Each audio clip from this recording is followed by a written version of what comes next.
welcome. If you're just coming into this session, can I encourage you, if you need a headset for translation, we have translation in this session from Thai to English. There will be some Thai spoken. So if you need translation to English, can I encourage you to go to the back of the hall and pick up a headset or tune in to the Hoover app to listen to the translation. Thanks.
Okay, welcome to this breakout session. As people are coming in, can I encourage you, if you haven't heard already, to and you need one, to get a headset for Thai to English translation, or vice versa. If you need to get a headset, please head to the back of the hall, or go onto the Hoover app and you will be able to listen to translation.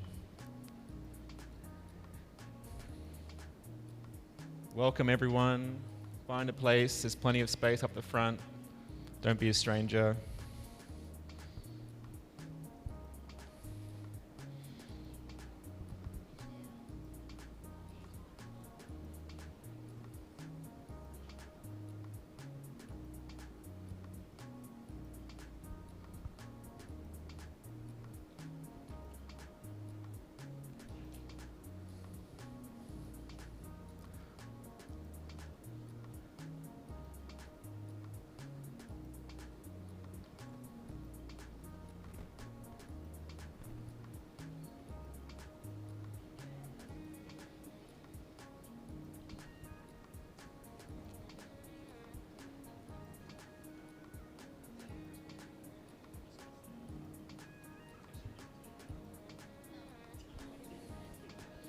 Okay.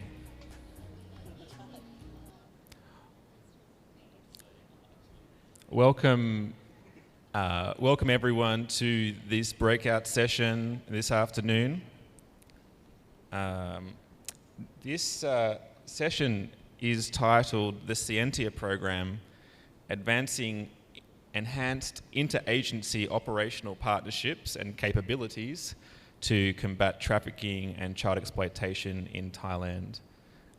My name is Jacob Sarkodee, or Jacob Sarkodee, for those who are Ghanaian in the audience. I might be the only one. I am the CEO of Global Counter-Trafficking Group. We are an NGO that works to strengthen counter-trafficking systems around the world, and we have a headquarters in Sydney and in Bangkok, Thailand. Before I go further, I might just invite our esteemed and incredible panelists that we have alongside me here, and I think I'll just ask you guys if you can pick up your microphone and introduce your name and your role.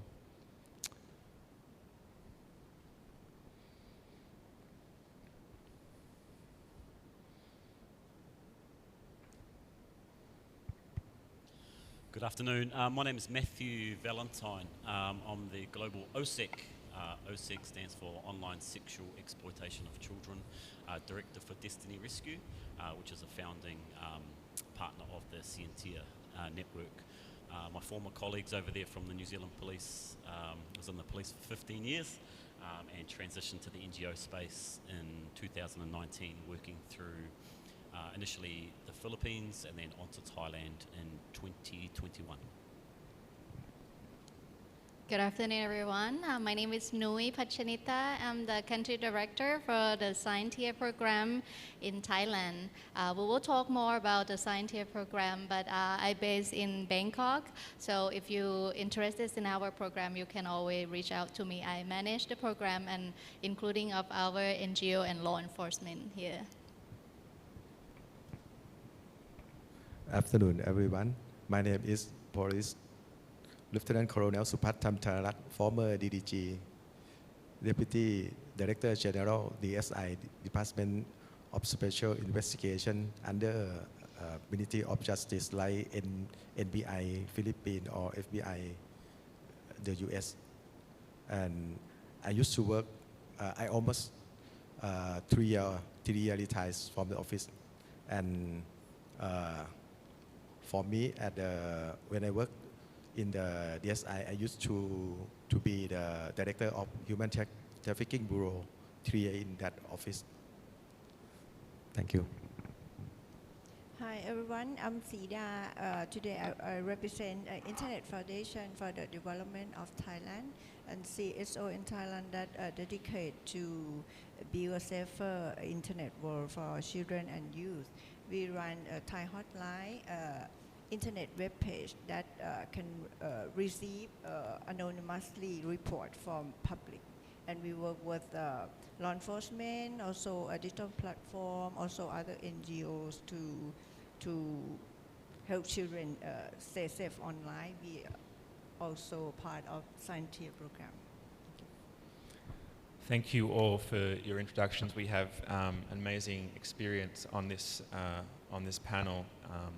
So just for those who've just come in, this session explores how operational interagency partnerships are enabling a breakthrough in the identification of child victims of online facilitated trafficking crimes through the Scientia Program's Victim Identification and Support Through Analysis Hub.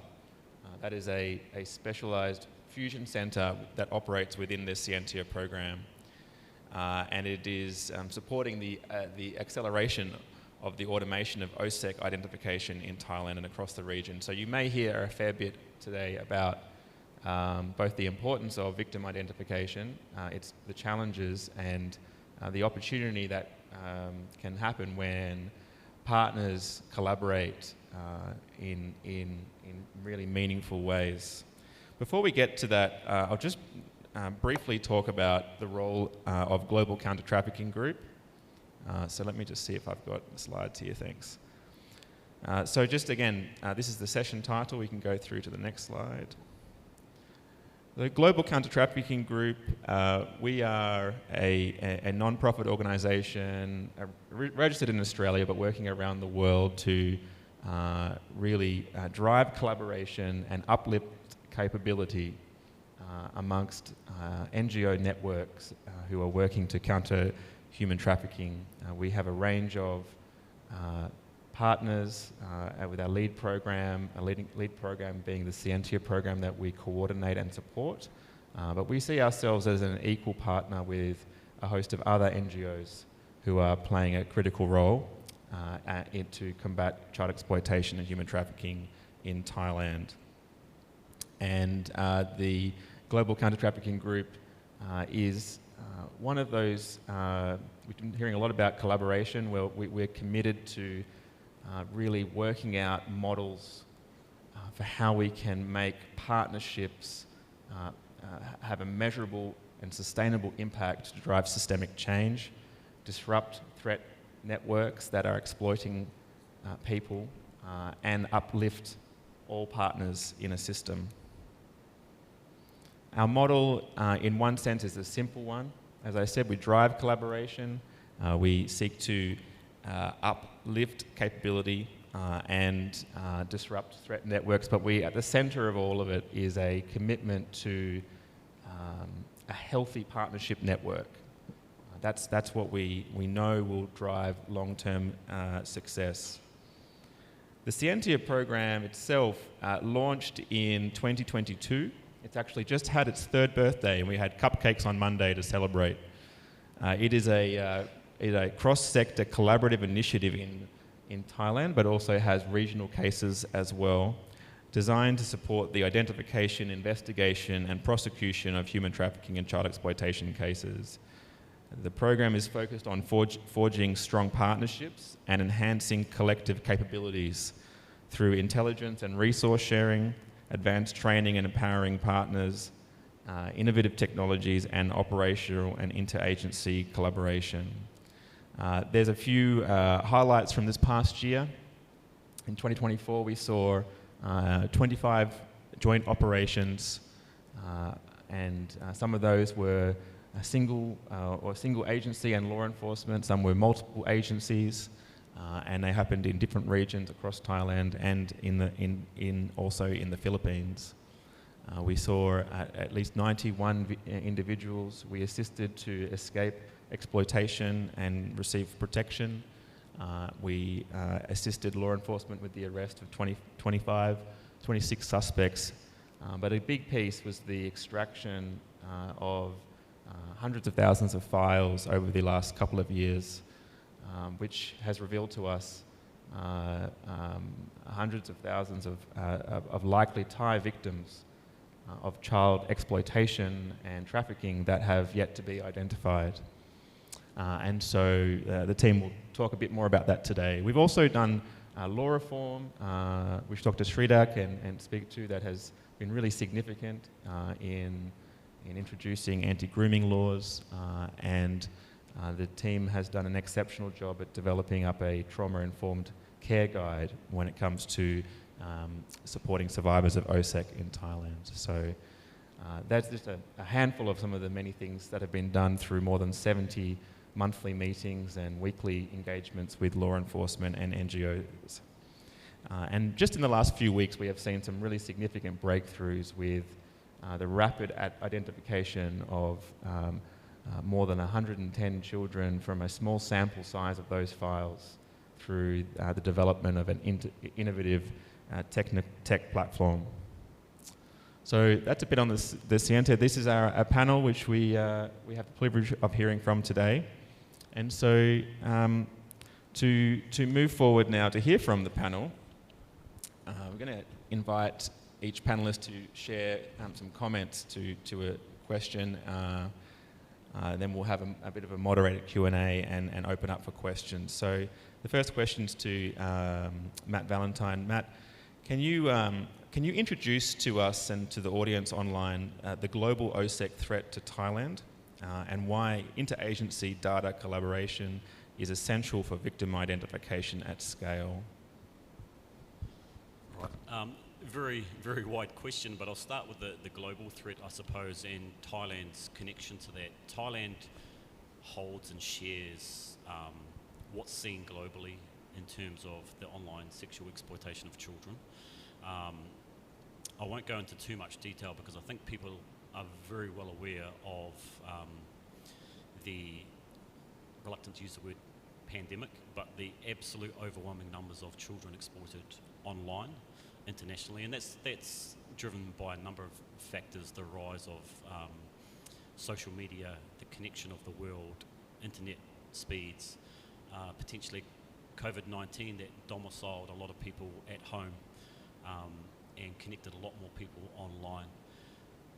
Where that comes into Thailand is that we hold all of those international factors massively, and we have a very, very large footprint of online sexual exploitation of children. Yet what is possibly unknown and there hasn't been a lot of data collected around this, is the domestic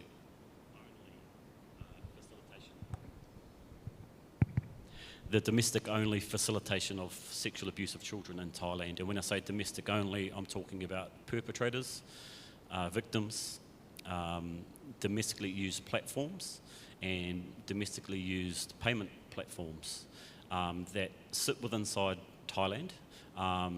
And there's not a lot of data shared internationally in relation to the staggering amount. And unless you're on the ground here in Thailand collecting data, looking at cases specifically, it's something that's probably known, or unknown rather, internationally to the extent. And each country has its own statistics, and I don't really like giving out stats, but when you walk past 10 children in Thailand, 8 of them are victims of sexual exploitation online, and that's an alarming amount. And with platforms being around for a very long time now, Facebook has had its 21st birthday recently. Instagram's 14 years old, even TikTok is 7 years old. We're now talking about 2 and 3 generations of failure, really, to protect our children in respect of these platforms. And Thailand is exactly the same.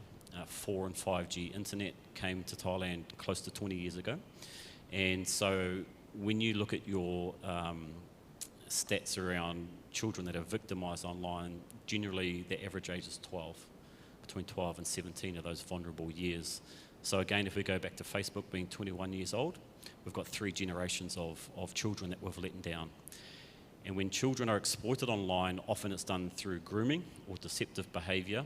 And the issue with grooming is that when you groom somebody, you actually mould their behaviour to be compliant. And when you mould behaviour, that learnt behaviour is often passed down to the next future generations. And so, yes, we've let down 3 generations, but also those generations keep on evolving through passed on learnt behaviour. And I think we've used the excuse that online exploitation is a new thing, and we're starting to come to terms with it, and we're learning to put interventions in place, but I think we need to stop using that excuse, if I'm being honest, with 20 years of exploitation. And hopefully that turns back to the Scientia Program around what we can do to intervene. And by looking at the problem from the ground level, we've noticed that the problem is overwhelming. And Destiny Rescue, where I come from, Thai Hotline, and the police cannot look at this challenge individually and even think that we can overcome it. And so in Thailand, there's a lot of data that's held in silos, I suppose, in pockets.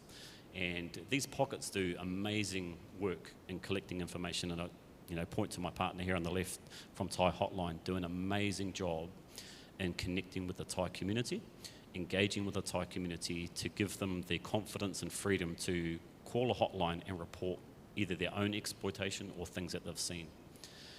Yet what we learned from Dr. Srida's feedback is that the police and other agencies weren't picking up these tip-offs. There was no traction or movement on these tip-offs. And so that just shows you, that, I guess, the data isolation there.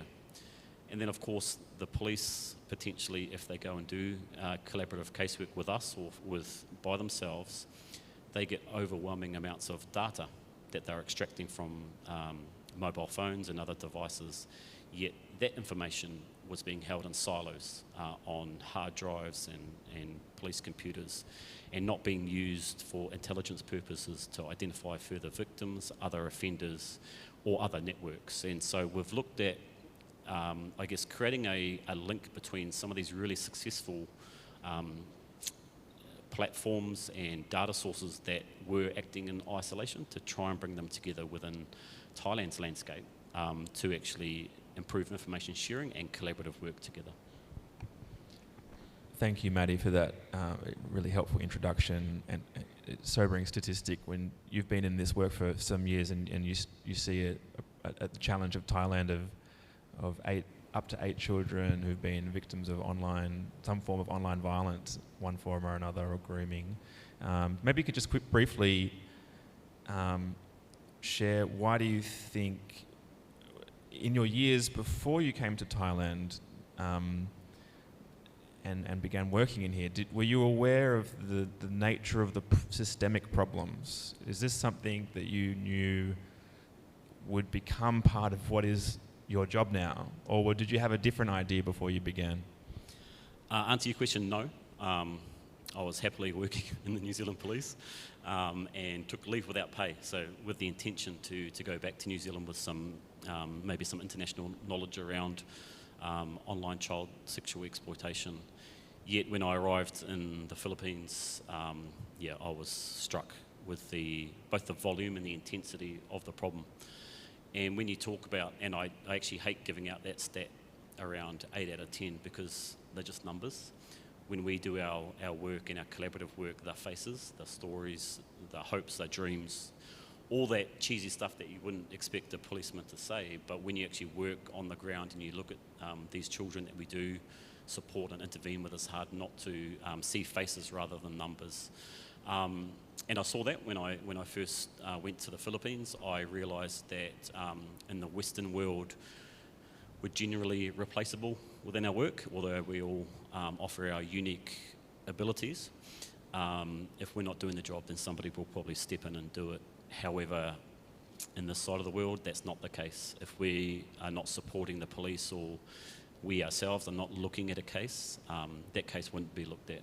And that's an obligation, and that can be difficult sometimes, but it's also very rewarding when you work in that space. And so to answer your question, I didn't see this in my future, but once you have seen it, very difficult to turn around and walk away.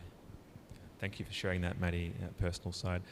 Kunui, can we move to the Scientia Program? So you're the country manager for Thailand, and how has the Scientia Program changed how NGOs and law enforcement collaborate on cases, and how have particularly attitudes changed in the last 3 years? Well, to be honest, I mean, it has been positive so far, but it wasn't that easy at the beginning. You know, at the beginning when we want to form something that we have the partnership with the NGO and with law enforcement, of course, both NGO and law enforcement, they're kind of skeptical. Like, why would NGO want to donate something that values so much? Do they want something else? Or even the NGO or other NGO also, like, are you sure like they want to donate that millions of dollars of technology to help for free?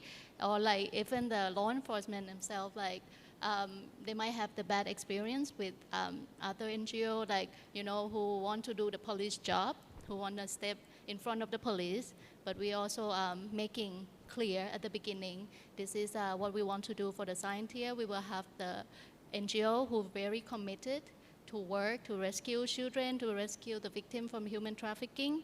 We will meet every bi-weekly, monthly. We will refer cases together. We will support each other with the resources. And we show that in the past 3 years, we've been consistent. And I show that we build the trust, we build everything, we share the resources. And now, like the recent last week that we have the anniversary for 3 years, I received a very good feedback from the law enforcement agency, like they really thanks us for the NGO partners here that really support them. It changed their attitude about NGO. And now I can say like more than 70% of cases from the police that refer to us to ask for support, like in the technology to identify victims, identify the perpetrators. And it's just amazing because this is something never happened before.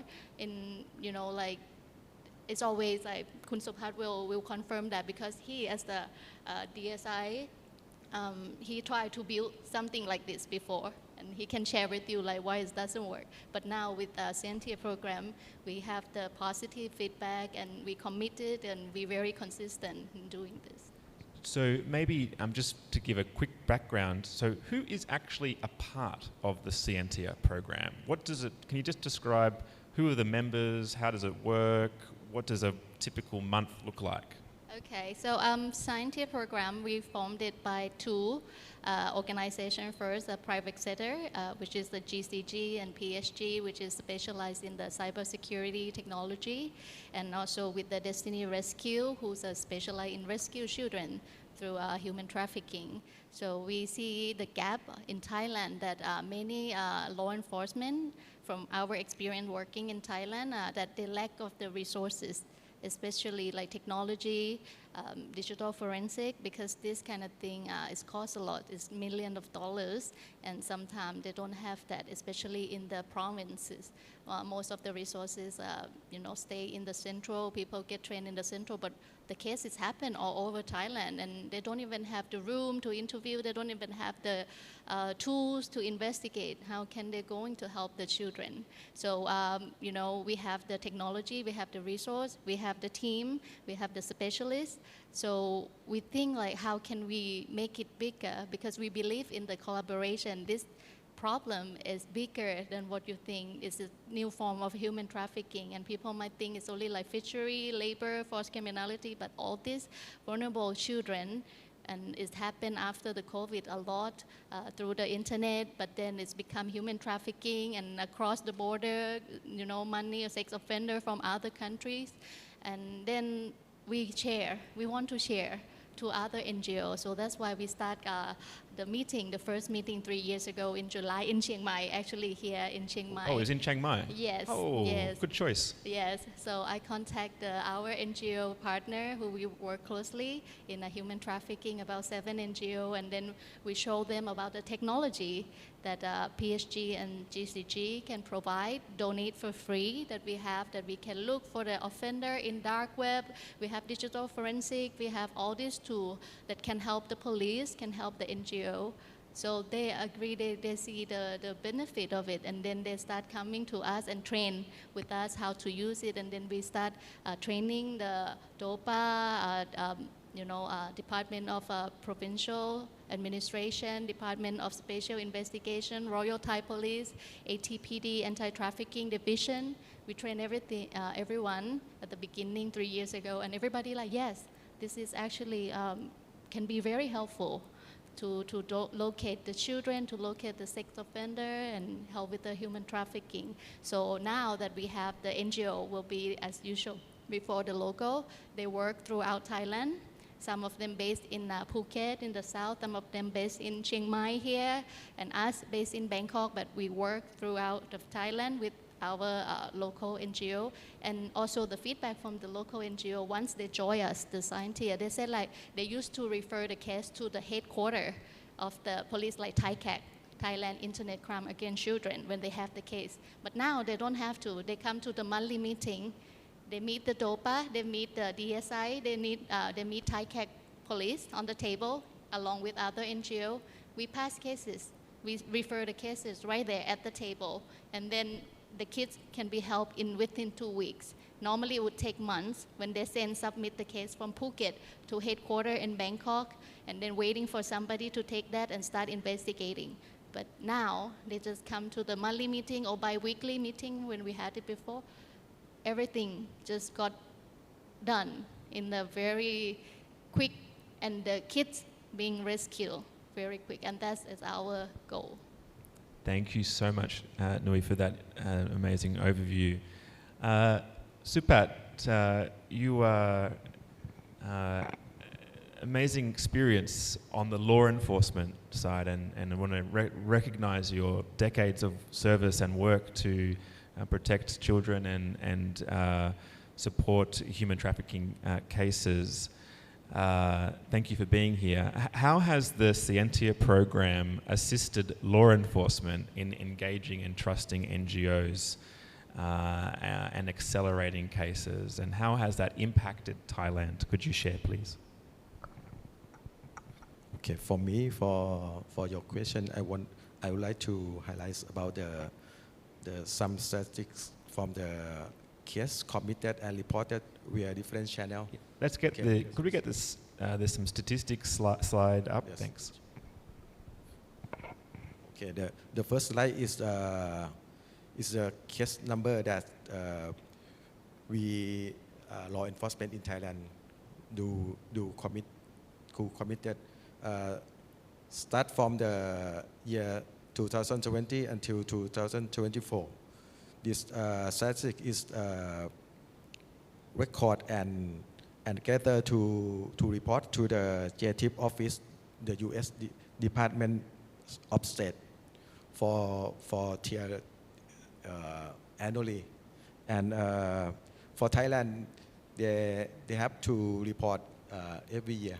And Thailand, in the TIP report, we join tier 2 for at least 3 years. You see the number in the first slide. You see the rising case number is for the year 2020. The online is 37 cases, is about 27%. But in the year 2024, it's come to 234, maybe 60%. You see the increasing number of the online committed crime. And the case you see is an important NGO that you see at the right side, you see the NGO report the case to the law enforcement. In the year 2024, they report 47 cases to the law enforcement. I think it is what is the NGO played an important role to combat the trafficking in Thailand. Okay, the second slide I want to highlight is you see the case in the Thailand in year 2024 about 379 cases. The number I want to highlight is about the pornography. Pornography is rising from the year 2020, 17 cases to the 62 cases in the year 2024. It is important because I think Scientia is strong point to combat this crime type of the child pornography. That's why I still work with the Scientia right now. Okay, come to your question about how Scientia Program is support to the law enforcement, because some point, as I used to work as the director of Anti-Human Trafficking Bureau in DSI, I can say that the NGO is the frontliner for law enforcement to combat trafficking, because some vulnerable victims, their trust and confidence in NGO more than the law enforcement, for example police or perhaps DSI, because some cases that I've been work with, for example IJM or Destiny Rescue before, the victim that they rescue from the press, the NGO, they have the right, they have the knowledge to approach the vulnerable victim. Maybe they give them maybe a week, like for the reflection period, to keep them calm and there's confidence and trust with the official to open their mouth. I think it's the most important to proceed the case. And for Scientia Group, one day we discussed with Kunmati, and Kunmati talk. There has like big cases, maybe the big one in the big cases about the CSAM material in the one platform that I usually use daily. So we plan to do this case and submit this case to the DSI, and we supervise, because I have the experience when I work in the office as a law enforcement, and I know the law enforcement, their world, and I know the NGO world. So I acting like between the different from NGO and the law enforcement. We build a strategy to do the case, and right now the case is in the DSI hand, and they approved, the DG has approved to be a special case, and I supervise them. The only things, the one thing you don't do is to accept the money from this owner of the platform. And the second, it should be considered that the main purpose is to deal with the with the platform owner, not the suspect in the account that open in the platform. You have to list to the platform owner and not accept the money. And the last is to build the strategic is to concern about every way to do with the case. For example, if you cannot do anything about the owner, please consider about the tax payment that the company pay to the government. Just work with the Scientia. This is, I think this is how and what that I work with and why I work with Scientia. Yes, thank you, Supat. I think you've very helpfully given us a glimpse to the change in Thailand, even in this short time, a significant lift in investigation of cases of trafficking for child sexual abuse material, or now the emerging trend of live stream. The importance of having close and mentored law enforcement. You do a lot of mentoring for the DSI officers in this environment. And just briefly, could you share what's it like to be an officer, a DSI officer, working closely with NGOs in a collaborative environment? Does it feel comfortable or unusual? What's your opinion on that in the Scientia program? Okay, as I used to be the law enforcement before, I know I know the world of the law enforcement and I know the world of the NGO. The NGO have some NGO have the KPI, like KPI to measure the performance and for me if you want to make a case success, you want to know, if I were NGO, if you want to be a case success, you want to know the law enforcement world. I can say that with the word that we're comparing to word, if the wheel spin, it's become the money. If the wheel spin, it become the money. And for DSI, for the Thai police, they have a limited of the the staff, the personnel staff to do, but how they can make the case success. If they support them, some case I will show that. When I work at the director of Human Trafficking Bureau DSI, I do one major case. You might know the big massage parlor in the central Bangkok.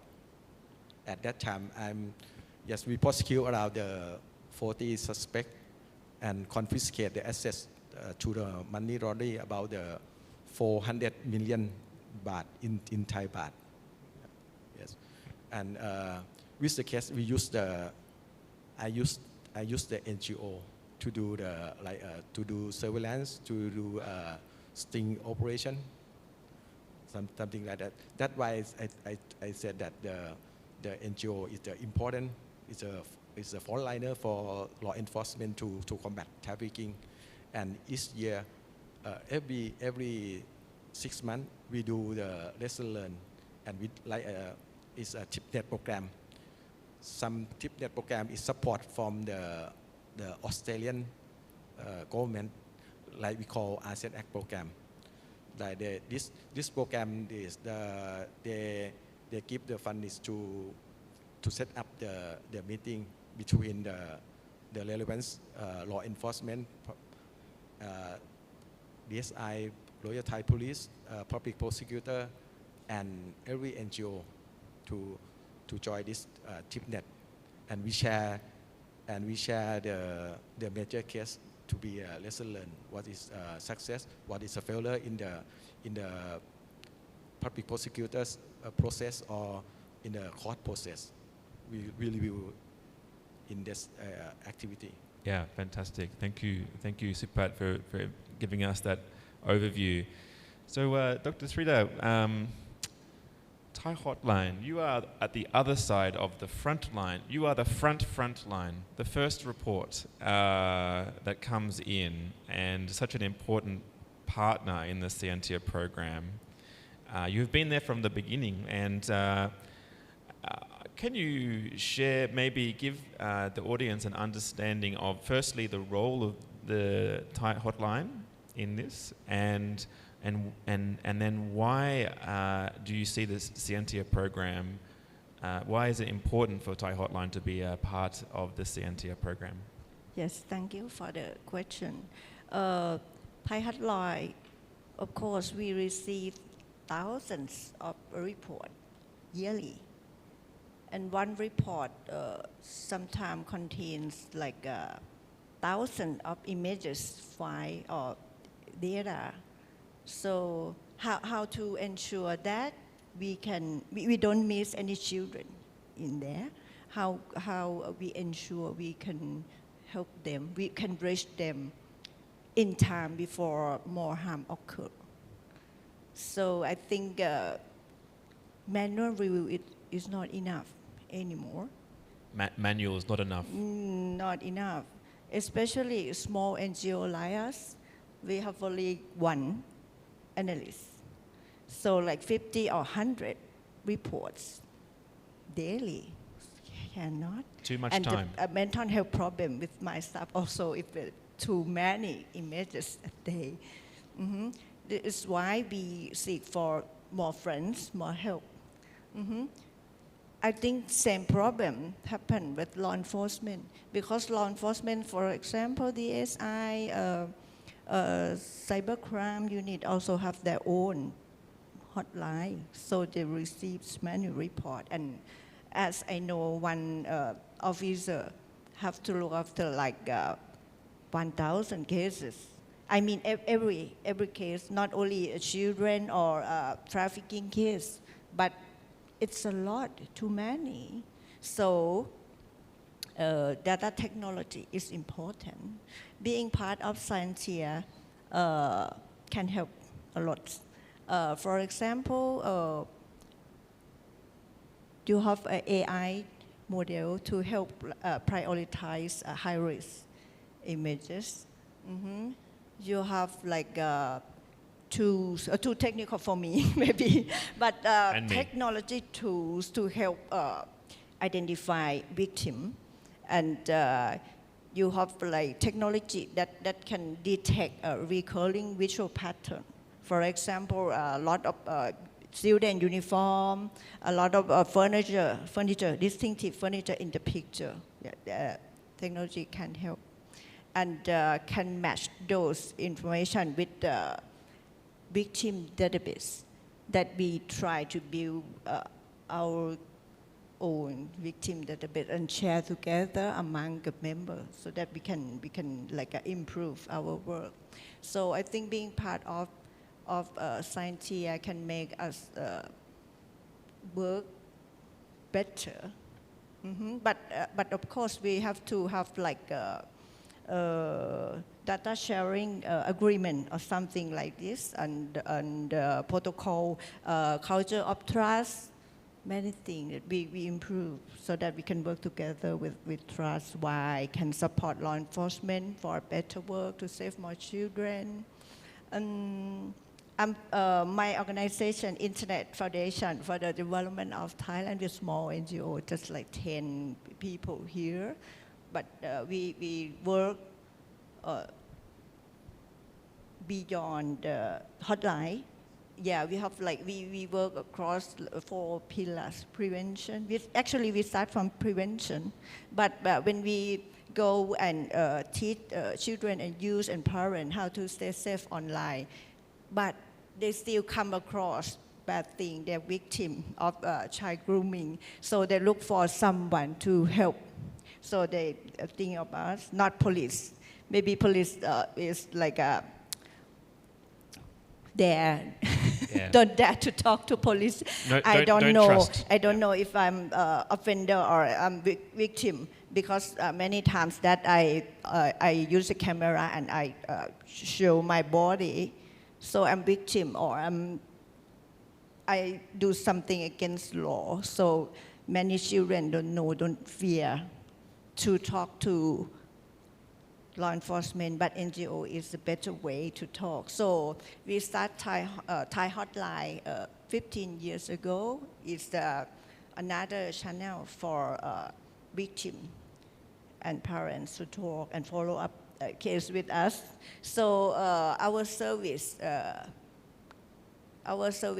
cover like mental health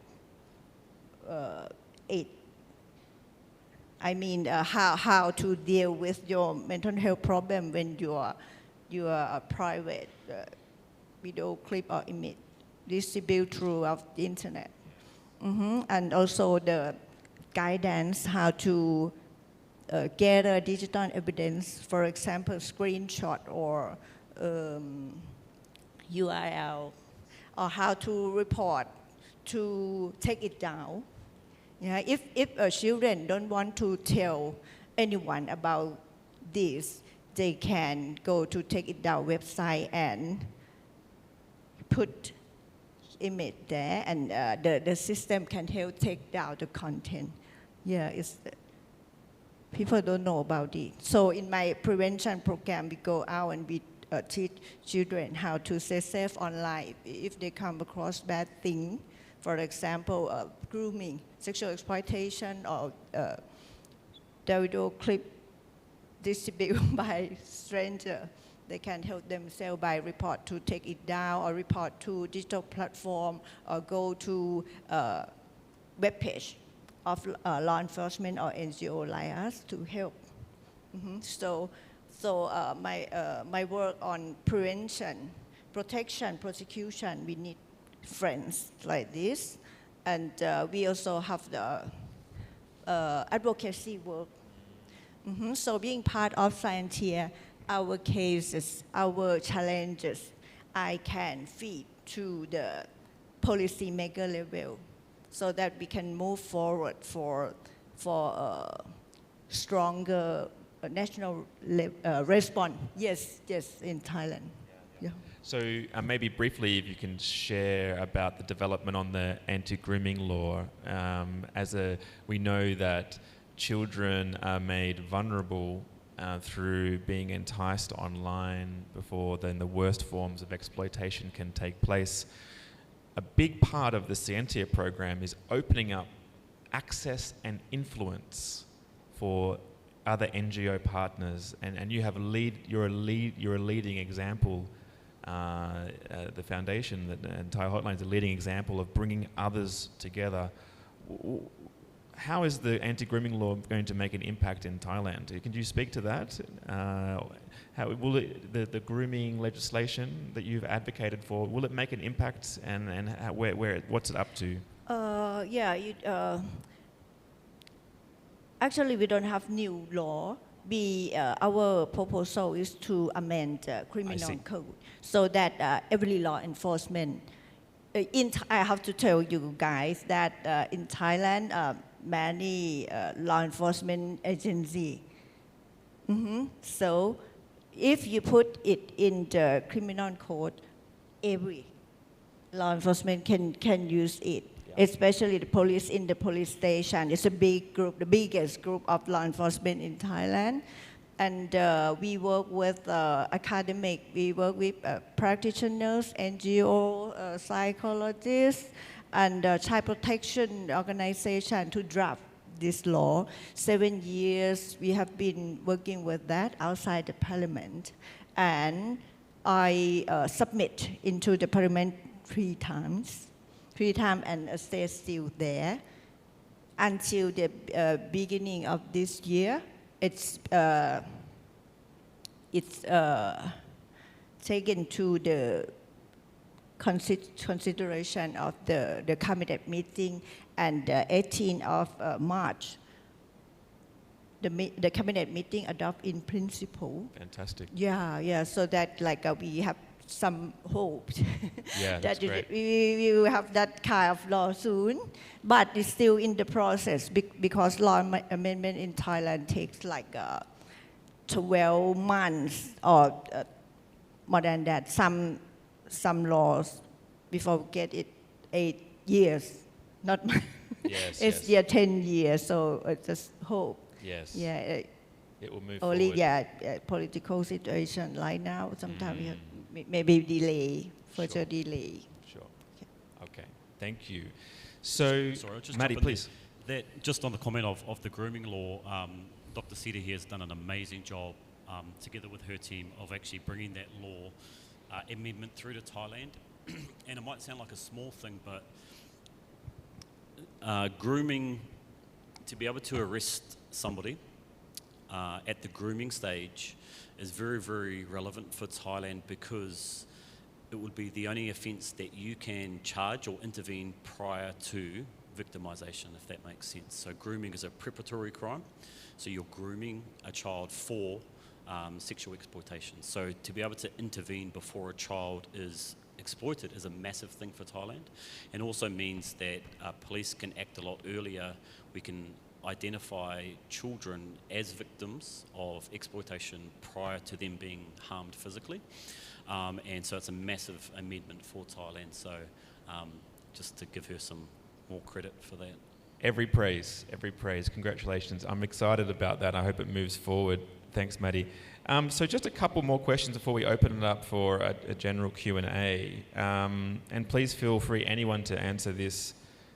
We actually surveyed all our partners in May, and I found that it said 75% of participants in the Scientia program said that working with the partner network had extensively improved their understanding of current thinking and approaches in the field of counter-trafficking and child exploitation.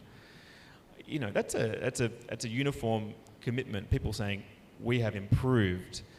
What's a practical example that maybe one of you could share where you have seen a partner improve in their understanding of the threat of child exploitation or human trafficking? How are partners improving? What's an example of a change in behaviour, approach, or a tactic?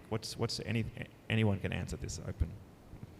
Yeah, I think firstly, obviously 25% of the people didn't understand the question. So that's why I only got. But just in terms of a change of behaviour, I suppose, it's really difficult to articulate this, and when people want to come and look at, I guess, what we're doing with the Scientia program, there's always measurement, and you can't do anything without measurement or M&E or statistics like we've shown today.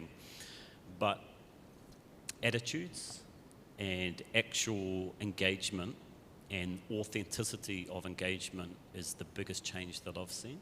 And again, you really can't document that, and you can't run a survey on how engaged people are. But an example is that, you know, our office, the police walk in there, just walk in, and they talk to us about a case and they ask for support. Our good friends, Thai Hotline, we just call each other, we socialise with each other, we're all fully engaged in what we do, and that develops an authenticity and trust in a program that allows the work relationships to really, really flourish. And so it's not a direct, tangible example, but when people do things for the title of things, an engagement or a collaboration, it's different to being very, very authentic around it. And, you know, that's actually me excluded, because it's not unique for Thailand to have a foreigner who has Western law enforcement experience, who thinks they know everything in Thailand, sharing knowledge. What is different is our local staff, so Nui, Pi'or, and even our team back in Thailand, the actual real buy-in and engagement in the program, and the authenticity of the relationship that they've all built together, a brother-sister type relationship where we all are on the same page in terms of having the same heart for the work. And so, not a fully tangible example, but probably the most meaningful change in what I've seen around collaboration. Thank you. I'm wondering what then, again, open to anyone to answer, the importance of automation and for child victim identification. We know there are hundreds of thousands of victims, more than we can ever do manually, as you said. So what what are the next challenges and opportunities for this fusion centre, the Vista Hub that has been developed within the Scientia program when it comes to positively identifying children? Again, open to anyone, Nui or Maddie. I'll be the big mouth, but I'll pass you the next one. So I think automation, probably because it's more so in my lane, but I think the automation is very, very important. And I think we think about technology and AI as a threat to child exploitation, and it is. But also there's some massive benefits to what technology can do for us to support our work, and AI is one of them. And automation is huge for two reasons. One, on a more practical level, around the time it takes to identify potentially a child at risk and put a risk assessment around them and intervene in their harm. But secondly, and probably more importantly for me, is being able to automate the categorization of child exploitation together with deconflicting the same video or the same imagery to know that what you're looking at is a certain category and is unique without too much manual contact time, because this must be the only crime type, one of the only crime types that you get to view the actual exploitation of a child. And we need to be very, very careful that we are looking after our people when we do that.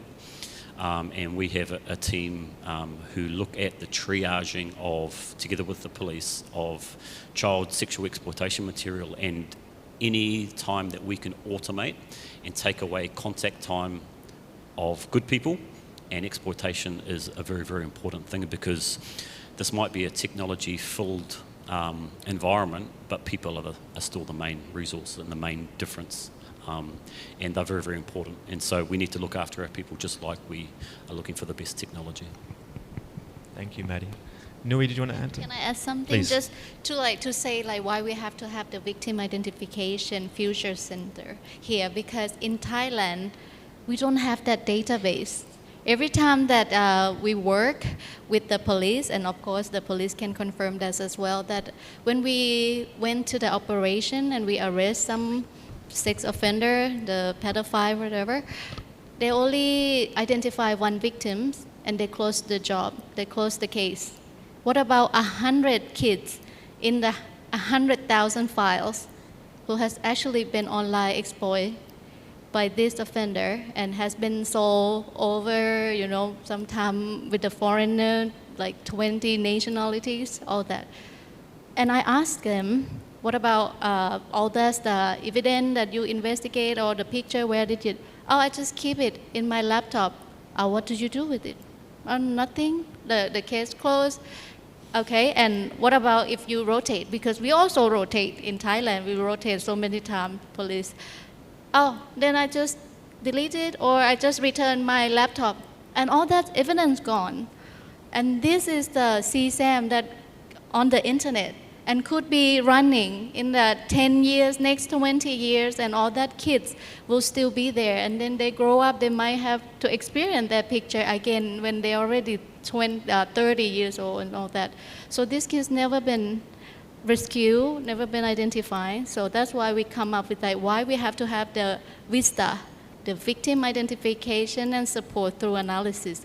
Because in Thailand, we don't have that big tank of the data that have the child that identify, and sometimes, just like Maddie said, we need to deconflict, because some victim that back to the case might already been rescued, or might already been helped, or might already been working on with another agency. Or multiple agencies working on the same case. Correct, and we just had that recently with one of the major platform, and we both two law enforcement agency working in the same case, the same group of the kids that been exploited, and then it waste of the time, resources, technology that we could be helping other kids with other cases, So that's why we need a partner to help with this, and also along with the law enforcement to do this. We really hope that one day we could be link the database with the Interpol, with the NECMEC, with something like that in Thailand. But we have to start helping this with the partner, with the law enforcement and the NGO who want to do this type of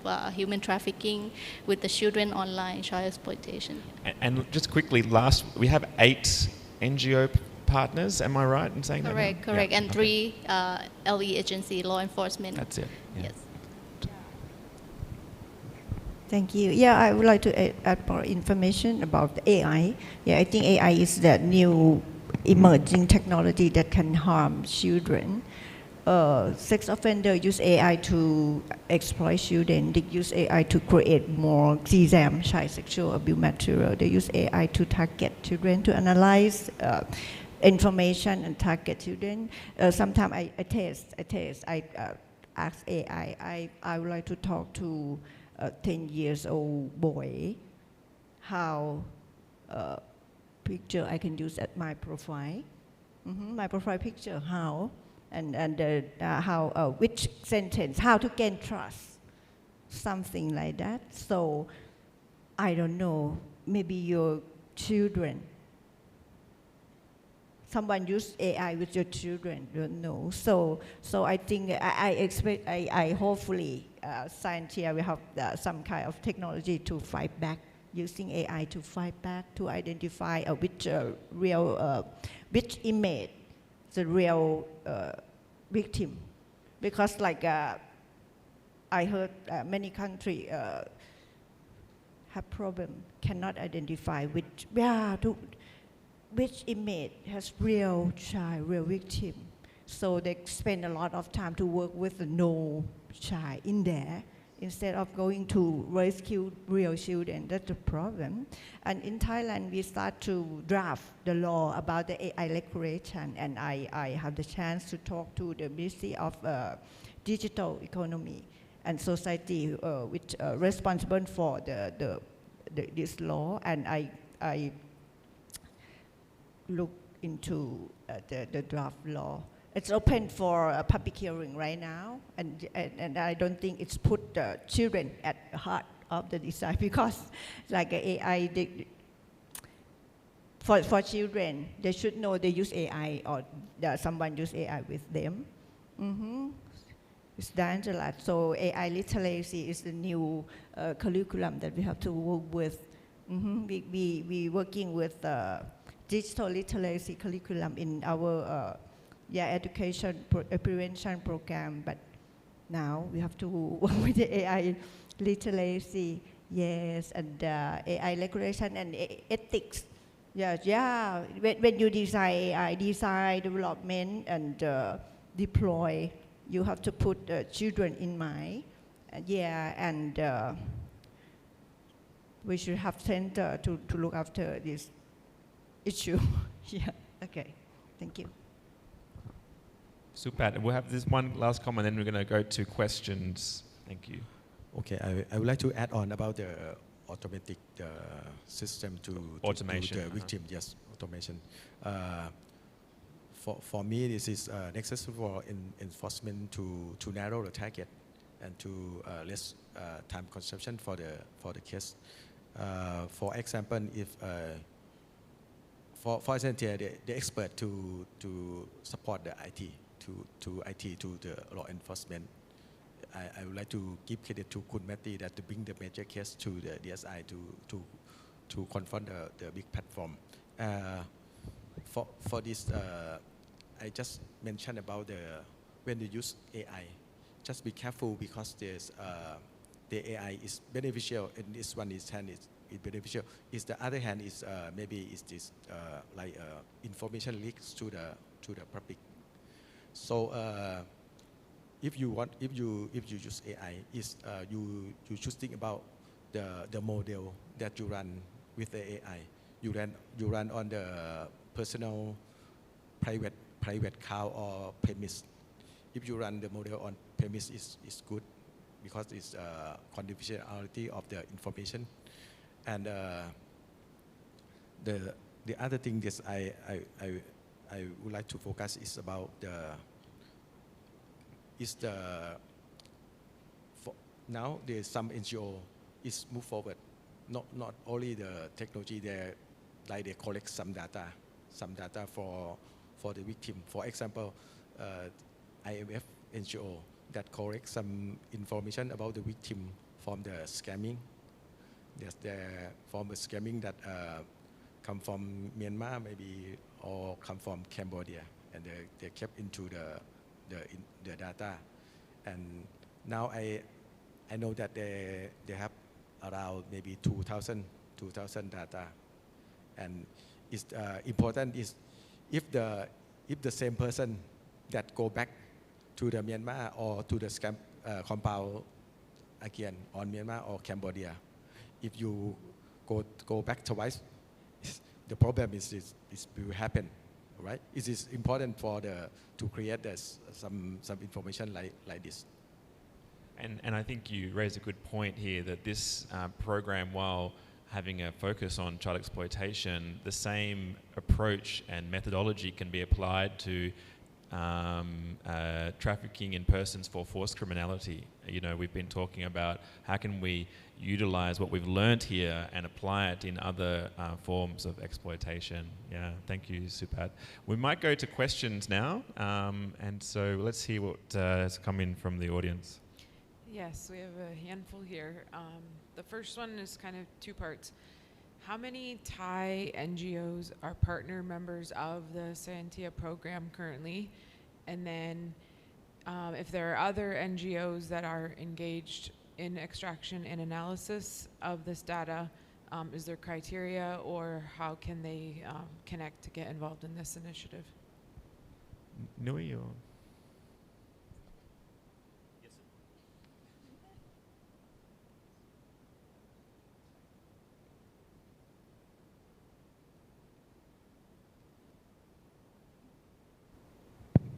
Sorry, yes, so there are seven other, guys just want to make me say 7 because I'm a New Zealander. There are 7 other NGOs involved in our program, and 3 law enforcement, so DSI, the Royal Thai Police, and DOPA, Department of Provincial Administration.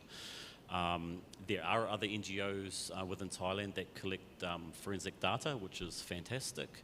And in terms of, I guess, the threshold or the, I wouldn't say entry requirements, but genuine collaboration is the thing that we look for, and a genuine trauma-informed care model. Yeah, and there's a lot in what you mean when you say genuine collaboration.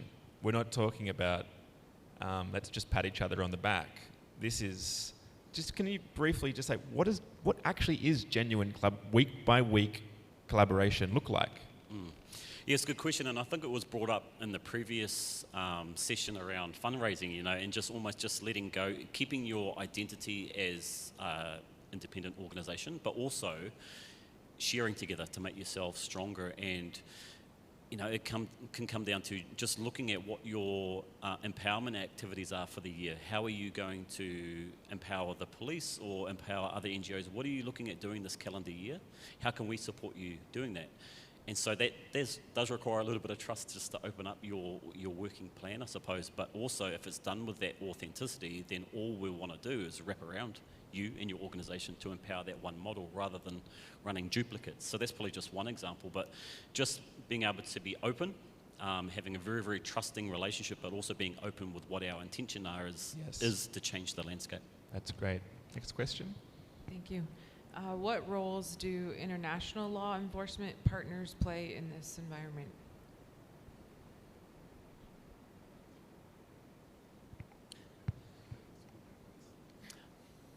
Yeah, so firstly, I think we have partnerships or friendly relationships with a number of international law enforcement. The first thing I think is what we need to do to engage international law enforcement is possibly educate international LE around what an NGO actually is in this part of the world and how we look to empower the police. We don't look to be in front of the police or collect evidence on behalf of police. We look to empower the police, and I think there's sometimes a false perception that NGOs are in competition with the police, or we're in areas that we shouldn't be in this space. And I had that when I was in New Zealand. I didn't understand what the role of an NGO was in Southeast Asia. So I think the first thing to engage international LE is actually to understand what we do, and our intention is to empower the police and government actors within Thailand. But we do have international relationships with the Philippine National Police and also members of the AFP through facilitating referrals, etc. But with international police, we're looking at strengthening the police-to-police relationships rather than the NGO standing in the middle there. We're looking at potentially empowering that from both sides, particularly the Southeast Asian side. Great. Supat? As I used to be the law enforcement before, I think about this one program of the ASEAN Act program that they build like a chipnet program, but do bilateral meeting between Thailand and neighboring country especially in the ASEAN country. We do the meeting with, for example, Thai and Laos. For Laos, I can, for example, the case I can bring the example case that we do with. This is beneficial for the bilateral meeting Thai and DSI and Lao police. It's a case of the sex exploitation, and this case, DSI want to verify the age of the victim, and if we do the MRAT to get the document of the house registration to do the age of the victim, it's not just in time, because we have the 48 days to do the process. At the investigation process, we have 84 hours. The technique that we use and beneficial for the ASEAN Act program, the support for the Australian government is we contact the Lao police and ask Lao police to bring those house registration come to Thailand, and we interview him, and with that document that bring in the case. It's beneficial that. That's great example. Thank you, Supat. One more, Srida, and then we'll go to one more question. Yes, thank you. I would like to add some. Thai Hotline is member of InHope. InHope is the network of hotline in the more than 50 countries, and at the moment, like 57 hotlines. And InHope work with Interpol, so we can get support through Thai Hotline, through InHope and Interpol. Like for example, last year Interpol come and train us how to work with images. Which one you have to spend time, which one you throw away, something like that. So that's some kind of collaboration and cooperation. Thank you. But that could, with the development of automation and CSAM database, the power of sending those files through the InHope network to Interpol could have a significant impact in the future. So that's good. Can I add one more? Because we also have the partnership with the Hans Seidel Foundation, which is a Bavarian German police. So they also came and trained us on the technology to identify the offender and victim through like fingerprints on the picture.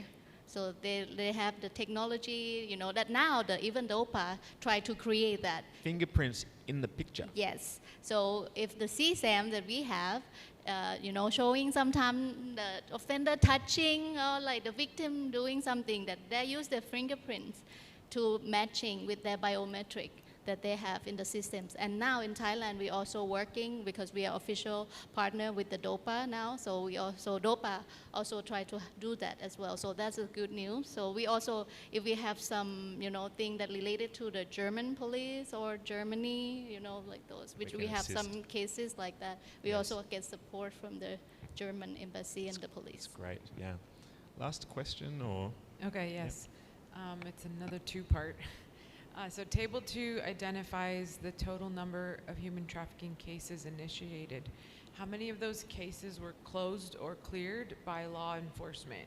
Like 10%, 50%, 100%? And then the second part says in 2024, only 379 cases were initiated. Matt provided a statistic that 8 out of 10 children are OSEC victims.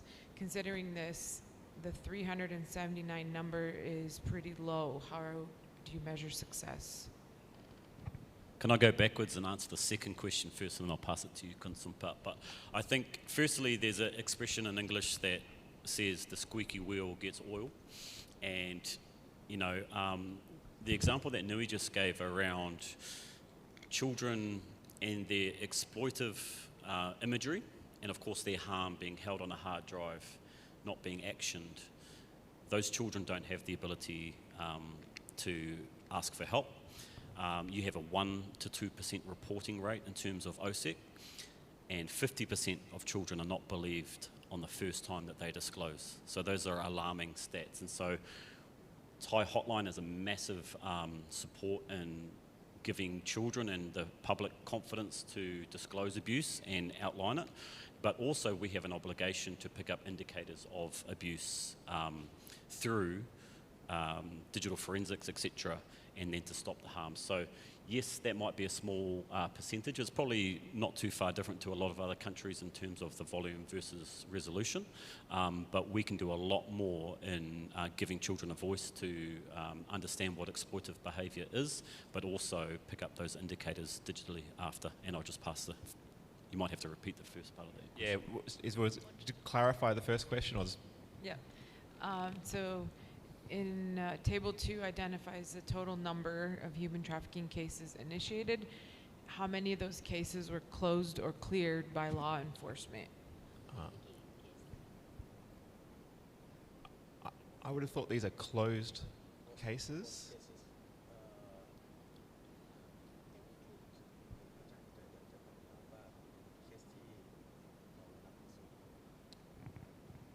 I did not bring in the statistic of the case that caused by the law enforcement. Not right Okay. now. Thank you. Yeah, okay, no problem.